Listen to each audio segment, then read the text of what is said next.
Hi, welcome to Keeping It 100 in Medicine. I'm Dr. Danielle, a first-year Physical Medicine and Rehab resident, and in today's video, I'm going to discuss things you can do if you have a gap year between graduating medical school and starting residency. So if you're interested, please keep watching. If you have a gap year, take your Step 3 exam. Residency programs want to make sure that they are picking residents who are going to pass their board exam, and there's no better way to show it than taking your Step 3 and getting a good score. You want to make sure that you get your Step 3 score prior to sending out your ERS application, and at the very least, at least a month or two after you've sent out your ERS application, so the residency programs can get your score and take that into consideration when they're ranking you. Also, do not rush to take your Step 3, however, just because if you don't pass, that can look really bad when you try to apply for fellowship. While on hiatus, make sure to maintain your clinical relevance and try to get clinical experience either as a scribe, doing different externships, or working as a house physician. A house physician is a person who's graduated medical school, but they're not board certified, so they have to work underneath a board certified physician.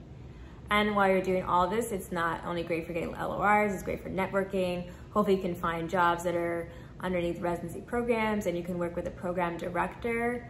And while you're working, make sure that you're a professional, polite, and a hard worker. You want to make sure you are the first one in the building and the last one to leave. And you not only want to do your notes, you can try to help other people with their notes as well. You want to make sure that you shine while you're working. There are 4 components of your CV that you need to emphasize during this gap year. That is research, certifications, professional organizations, and volunteering. As most people know, research is a distinguishing factor between one applicant and another, and even doing something as small as doing multiple case reports is something that you should try to add to your CV during this gap year. For certifications, you can consider getting a teaching certification, a health management, a wellness counseling type of certification. I remember when I didn't match, I reached out to my provost from a medical school who used to be a program director, and he said, one of the things that they looked at was different certifications, including teaching, as residents often have to teach medical students. So that's something great to add as well. If you are currently in a professional organization, or if you're not already, for your specific specialty, you should definitely maintain your status as a member in those professional organizations. You can not only use this as networking, but you can also potentially get an interview. And lastly, but also very important, volunteering. Find a mentor during this gap year. It's important to find someone who is in the specialty that you want to match into to kind of guide you along the way and give you not only encouragement, but be truly honest with you about things that you should update and things that you should do to help you along the way. I know for me, I actually had a friend who's in a different specialty, shout out to Moses.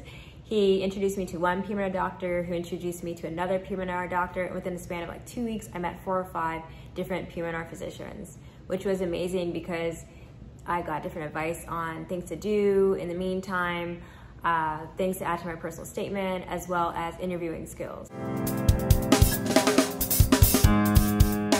This is the time to evaluate your ERS application. How are your interview skills? What does your personal statement look like? If you can afford it, definitely invest in one of those companies that kind of tweak those things, just because that could be the difference between you being ranked number 15 or you being ranked number 2.